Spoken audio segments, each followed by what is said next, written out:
if at the end of the day, money is a way of keeping score, good for you. My theory is if you do all the right things and you do them the way you want to, and you make the business plan work, money takes care of itself.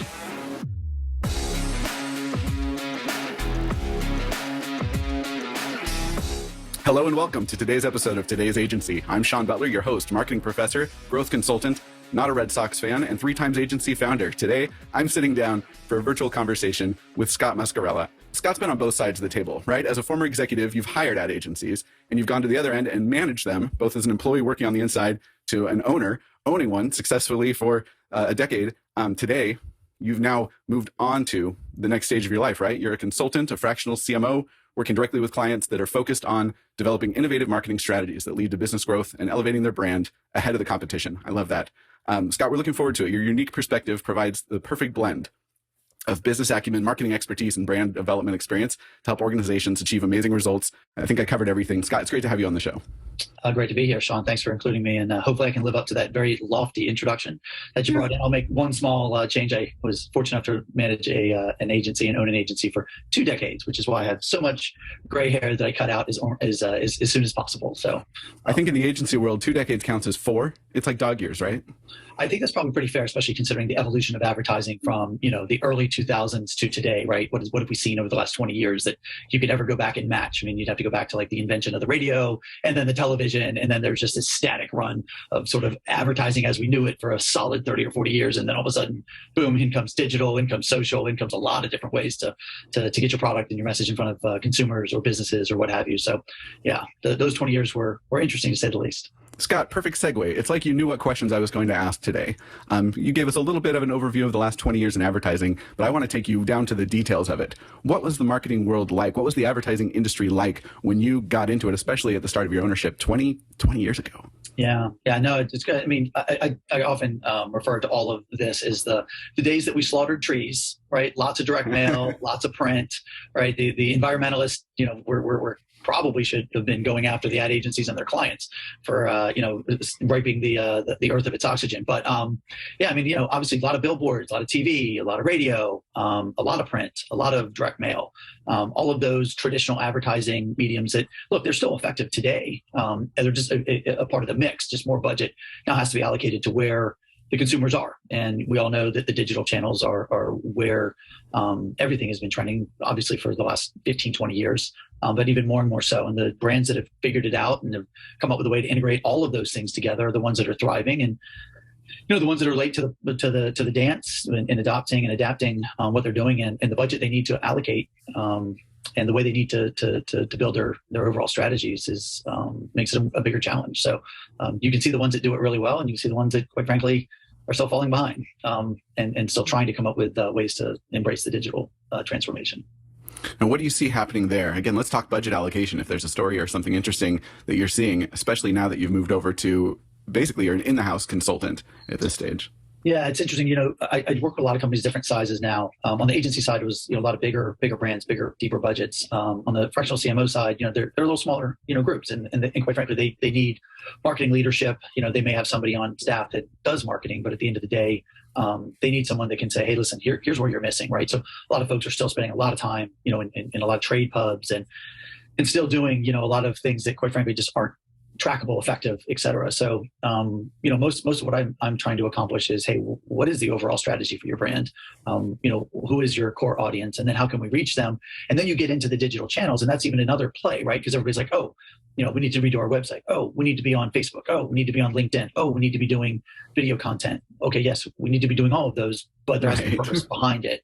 Again, you've got people that think that they can just take their iPhone and do a video, and sometimes that's fine if your brand is aligned with that kind of street level video production. But if you want to be in this sort of a higher level, you probably do need to look at some studio time or bringing in some real video production team. But regardless, it's more a matter of, okay, now I know I'm going to embrace digital. What does that look like?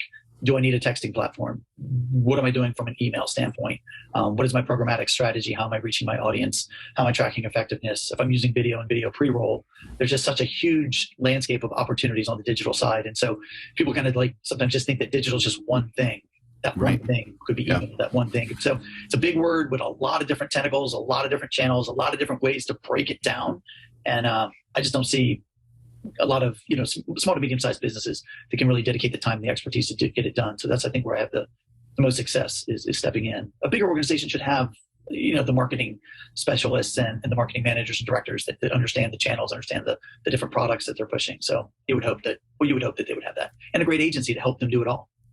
I like that plug, but you really can't do it all. I feel like the change I've seen is 20 years ago, you really could be a full service agency. You ran into agencies that had a video, like film producer in-house. They had an expert on a few different things. What do you think about today? I mean, are there full service agencies today that are really doing that? Yeah, I mean, I think that model changes. I mean, again, it just depends on whether you're working at the enterprise level, right? I mean, if you're a big agency and you've got a media department and they're out there, they buy up this company, they buy up that company. They may keep it as a separate quote unquote brand, but they've got video production under their umbrella. They've got social media under their umbrella. But when you start getting down into sort of where my agency was, and we were not a big agency, we worked with big brands, but our theory was always that let's create great strategic partnerships. Somebody needs to be the brand quarterback. Somebody needs to be the strategist behind what is being developed and what is being implemented. And I think that's kind of the bigger miss for smaller agencies is that you have to sell the idea that you are strategic, even if you aren't, but you should be right up front, so that they recognize that you're not just people putting, pretty posts up on Facebook or creating, a nice video spot or developing a nice direct mail piece or a brochure. No, it's got to start way before that. And I think that's where I find myself from an agency perspective. Like if I could go back and re-quarterback, like, hey, we got to sell the idea that like you're not hiring an ad agency, you're hiring an extension of your marketing department. We work with you. We help you understand and identify your goals and opportunities. And then we work with you being the word, to help you execute. And we're there to consult along the way. But again, there's like you use the word advertising agency and people immediately go, oh no, they're going to want to redo my website. They're going to want to redo my logo. And they're going to want to charge me a lot of money to do this, this, and this. And it's like, well, if that's what it requires, but that's not the goal. The goal is to help you grow your business and achieve those things that maybe you don't think are achievable, or uncover things that you didn't know were there because again, you're so close to the fire. So, right. So it sounds like, they're thinking tactically and you're walking in asking a few of those big questions, like what are your goals? Can I ask you for a few definitions, Scott? So when you say big agency versus small agency, what does that look like? Headcount, revenue? Yeah, I hate doing that stuff. But, look, I mean, at the end of the day, I mean, medium agency, you're 50 to a couple hundred, and the big agencies, they're they're huge, right? They've got offices all over the country. They're in Chicago, they're in LA, they're in New York. They're in foreign countries. They're buying stuff up left and right. I mean, those guys are monsters. I couldn't even tell you what they do annually in sales. It's never been something that motivated me. Owning an agency, my focus was having great clients, having great relationships, building a strong business that can support the team that I had in place, which was like 10, 12, 15 people at any one time. That's not a big agency by any stretch of imagination, but with great partnerships and, solid revenue for 20 years and made a good living. My kids went to college and we're happy with all of those things. But, if at the end of the day, money is a way of keeping score, good for you. My theory is if you do all the right things and you do them the way you want to, and you make the business plan work, money takes care of itself. I like that. So I'm going to take you back now in a different kind of angle, like looking back, if you had to start an agency today, knowing what you're doing now, the fractional work you're doing inside of clients, the huge clients you've worked with in the past, what would building an agency today look like for Scott Muscarella 2.0? Yeah, it's interesting. I do some consulting with some agencies, so it's not a foreign concept at this point. It's a good question. I wish I had like a really quick, sparky answer that would be like, wow, that's brilliant. That guy really knows his stuff. I think it really comes down to identifying what you want to be as an agency. And in a world of specialists now, right? You have digital, you have social, you have brand agencies, you've got lead gen agencies across the board. I don't know that we were as well defined as we wanted to be. I mean, I love the tagline we use, building brands, growing business, because at the end of the day, I think every organization needs to understand those two principles are not always like in the same silo. Like we got to build the brand, understand what our value proposition is, understand our messaging strategy, understand our audience. Then we got to grow the business. Okay, now we have to deploy. So, I think just being able to help clients understand that, but I see more and more now from an agency perspective that, the clients are looking for something very specific. It's not like hey, we're going to go hire an ad agency and they're going to help us. It's more like, hey, we need somebody that can help us with digital. We need somebody that can help us with social. We need somebody that can help us with social or video content. And to be honest, I kind of despise that piece. The same thing with, hey, we only work with law firms. We only work with, destinations. We only work with financial services. It's like, wow, why would you want to stick yourself in a silo and inhale your own exhaust And at what point do you become creatively numb to what you're doing? So I just look at that and I go, gosh, how do I get out from under that? And can you get out from under that as a small agency? Well, is there a catch-22 there? I mean, the clients believe that if you specialize, that if you're niched down or niched into their category, you're going to be better at doing that. Is there truth to it? I think there is when it comes into not when it comes to vertical. So I strongly disbelieve that an ad agency that works only with law firms. Okay, at what point does the fourth or the fifth or the 10th or the 20th law firm in get the rehash stuff that's on the floor from right? We don't need to shoot any footage. We've got B-roll from the last five clients. Law firm 2 and 3 and 4 passed on this idea, but maybe law firm 20 wants it. You worked with clients in different categories. I know you did destination, you had restaurant, you had financial industry clients. Do you feel like having different clients in completely different verticals informed the work and improved the work you were doing? Yeah, 100%. I mean, we always were looking at it from some of the best practice stuff that we would learn from one vertical versus the next. That was always that's easy hanging fruit. But again, I think it keeps the creative team fresh. It keeps the creative team involved. I mean, I look at people that have in-house marketing teams, and I'm always like, how do they spur innovation? How do they become more creative when they're basically given the same 2 + 2 is 4? 2 + 2 is 4. Okay, at some point 2 + 2 has to be 5, and somebody has to come up with a creative way to explain why, right? So I think for me, that's probably the piece. The vertical spot piece is healthy. It's then when you get into really specific channels, and I think that's where again, I'll go to social media because it's probably the one that everybody's most high on, if you will, whether it's LinkedIn or Facebook or Instagram or TikTok or what have you.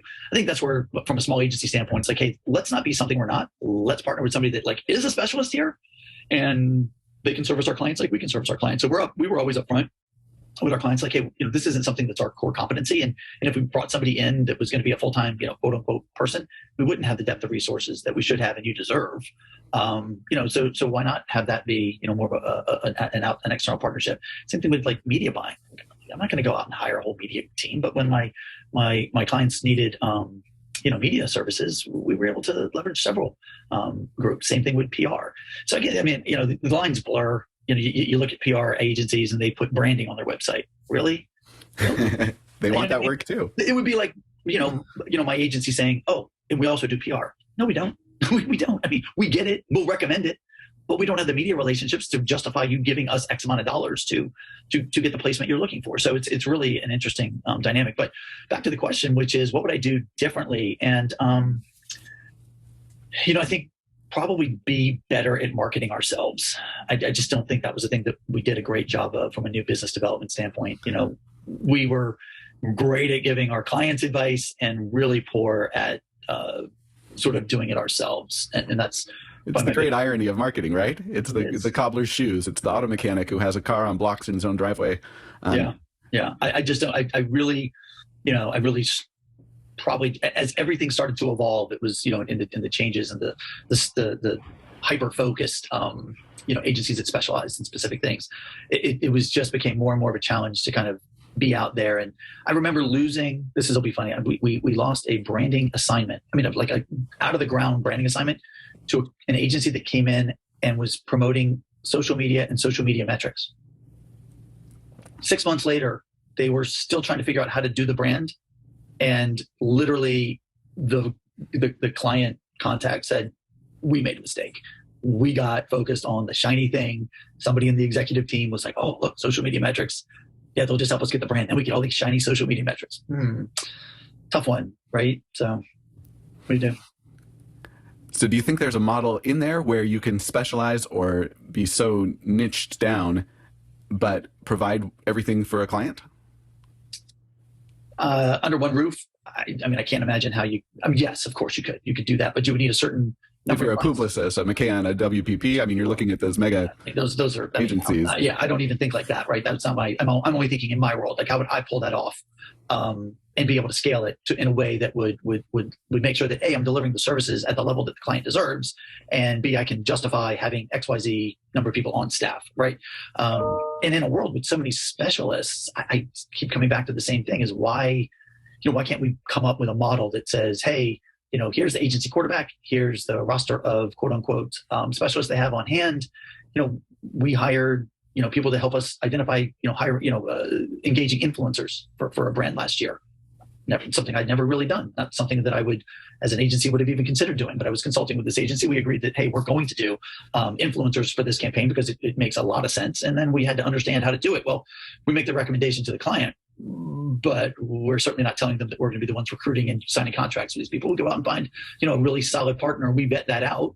So we understand, and I vetted it out and saw all of the pros and cons of the different groups out there that do it, and was able to find a really solid partner. And we're still, type of that. I'm still type of that group today, referring business back and forth. Now, in that fractional CMO role, is that more of what you're doing? You're playing inside at being the quarterback, or do you see, to force the football metaphor, are you more of like an offensive coordinator? Good question. It just depends on. It will depend a lot on the organization, right? When I walk in, a lot of times it's, oh my dear Lord, right? We really got to kind of just get the shop in order, and then in other cases, it's like, this shop is in order. We just need to focus. So, part of it is looking at what's in play, how money's being spent, and I think that's the as an ex-ad agency guy, I know what everything is worth, and I know what I could go out and secure in terms of resources to get things done. So, I think, part of the way I explain it to the folks that I work with is like, look, I'm here to protect your dollars. Like, if you're spending $500,000 in advertising now and getting X, my job is to show you how we could save $500,000 and get you to X plus Y times Z. I mean, that's really where you want to be. Or is it, do you want to pull your budget back and get the same results? Or do you want to double your budget and quadruple your results, right? What is, because that really is going to be, that's not my decision to a degree. It's theirs. If you want to be twice the size, okay, then I will show you a plan that will get you to twice the size. If you want to grow one particular product to X, then okay, let's build a plan.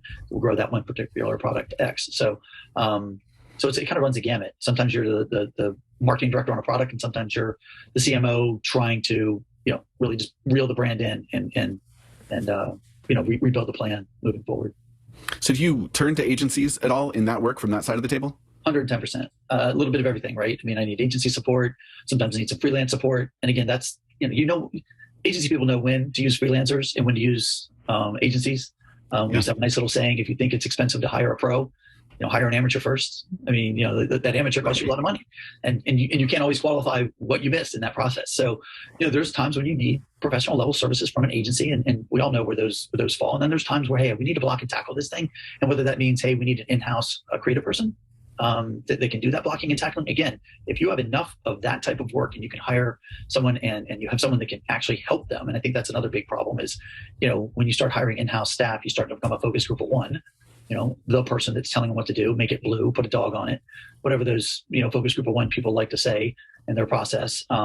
So yeah, I mean, I just feel like there's always a need for agency level services. You need to just identify what type of agency you're looking for, why you're looking for them, but more important, you need to set them up for success. And I think that's kind of where a lot of that stuff, the rubber hits the road, is, we don't know how to engage the agency. I'll tell you, I've worked with a lot of great marketing people through the years and a lot of great brands through the years. And even as a small agency, we just worked with some really big, fun, unique brands. But I had one particular client who literally came in. He was brand spanking new, Shawn. He said to me, "Do you understand your job?" I'm like, "I think I do, but I mean, you're the client. Tell me." He goes, "Your job is to make us look good." He goes, "Our marketing team is going to come to you with the challenges and the tasks, and you're going to be the ones that help us find the path forward, help us build it out, and help us execute it." And at that point, I realized that you are my favorite client for life. I mean, literally my favorite client for life, because that is exactly how the relationship went until he took a new job. Which is fine. Hopefully he brought you along when he got to his new place. That was a tough one. Let's just say it wasn't in this country, and he was very, very, very, he became very, very popular in his world. He was very, very, very, very smart. Smartest person I've probably ever interacted with from a marketing standpoint. He was a brilliant person. Well, I like that you had an understanding of what he expected and what you were going to deliver. And when those things line up, it does make for a really great relationship. Yeah. No doubt about it. Clients either want to listen or they want to dictate. There it is. As an agency, you can decide which ones you want to work with, right? The dictators want to hold you accountable for their poor results, and those that are that want to listen and be collaborative are the ones that are happy to share the spotlight. And of course, you have to share the downside too, and that's okay. That's the game. The game is about winning. Well, I appreciate that you're in summary mode. My audience, as you know, is agency owners, that they're looking for what's going on today in the ever-changing world of the ad model industry. What summary or what takeaway would you want to make sure they get out of our conversation? Yeah, I think just again, don't sell the arrow and the bow. Sell them on the person that's pulling that bow back and putting it all together. I think that's where the opportunity lies from an agency. If all you're doing is painting pretty pictures and kind of stuck in that, do what they say, not in a consulting collaborative effort, it's going to be tough. The digital world is big and it's got so many tentacles to it. And the faster you learn about all of those things, the more you'll be able to bring value to your clients. I mean, I can't tell you how many, once you know everything that digital is capable of, I just don't know that agencies, again, I'm looking at agencies that are on the smaller, medium size. I just don't know to what extent they've fully embraced all that's out there. And if they have, put it on paper and make sure everybody understands it, because there's just so much there to explore, and your clients are going to thank you. I'm working with a client right now that I've been telling them for the better part of a year, you guys will need to implement a texting platform. It's going to be so effective for you, blah, blah, blah, blah. And, here we are a year later, like, we really need a texting platform, don't we? That we do. So, and guess what? We need a good one. We need a good one, right? We need a texting strategy beyond just, hey, we've got a texting platform. No, we need to now use it, right? Use it, not abuse it. So anyways, hopefully I've shared something that made sense to somebody. I know I talked a lot, so you can blame the coffee. Hey, I think people get out what they need to get from these conversations. I'm a big believer that if people are good at what they do, they are learning every single day and improving on what they learn. What's the best way that we can keep up with you if people want to find out what you're up to, Scott? Honestly, probably the thing that never really changes is my LinkedIn profile. Every time I start working with a new client, I don't just put it on there. Although if I did, I think people would probably think I'm going crazy. But LinkedIn, Muscarella, Muscarella. Not the hardest one to find on LinkedIn. There are others out there, but there's not a ton. I'm based, I'm based right outside of Philly in South Jersey. So I grew up in DC, and I'm a Red Sox fan because I was born in New England and it's in the blood. Yeah, no, you don't have a choice. I get it. We follow the paths we're led down. Thank you, Scott, so much for coming on. It's a pleasure to get to see you again, to get to have a chat. I think this is one of our shortest conversations that we've ever had. Probably. By a long shot on some of those. I think our first initial conversation was maybe 2 hours. You were using your Jedi mind tricks, remember? I'm like, you're in bonding and rapport. Hey, you're in setting expectations. That was so fun. That sales piece, right? Like, we don't even talk about that on the marketing side. We just stumbled on it. We don't even talk about it on the marketing side, but how do you integrate your sales team with your marketing team, right? We always joke, marketing is when they call us, sales when we call them. Hey, if we could do both, wouldn't we be brilliant? What if our marketing had so much memorable that your sales team called and they actually didn't have to explain who you were and what your product did? There's your takeaway right there. If people were looking for notes to take down, write down what Scott just said, that there's no division between sales and marketing when you're doing it the right way. Yeah. I tell you, you can, you do your PPC strategy and you can record all your calls. And for marketers that aren't listening to their sales agents sell, first of all, if you do, make sure you bring something with you to numb the pain, because literally you don't have any real idea what's going on in the interaction. So, hey, we're driving call volume and we're not converting calls to sales, calls to purchase. So, I do a lot of that on the CMO side, because again, there's, if you're short, typically there is a salesperson but they're a salesperson, not a sales manager, right? So that's when you start getting all of that messaging aligned. Hey, if our value proposition in our brochures and our direct mail and our videos and all of our social content is X, Y, and Z, maybe those should align with how we're positioning ourselves in our sales conversations. And it's a great takeaway, because, and the last one I'll give you is sales and marketing should be the driving force behind your organization. I've seen organizations out there that literally, their CIO or their other departments are CTO. It's like, look, guys, like, the business runs and drives there. The CFO is great. He can help you make sure that you have all the money you need.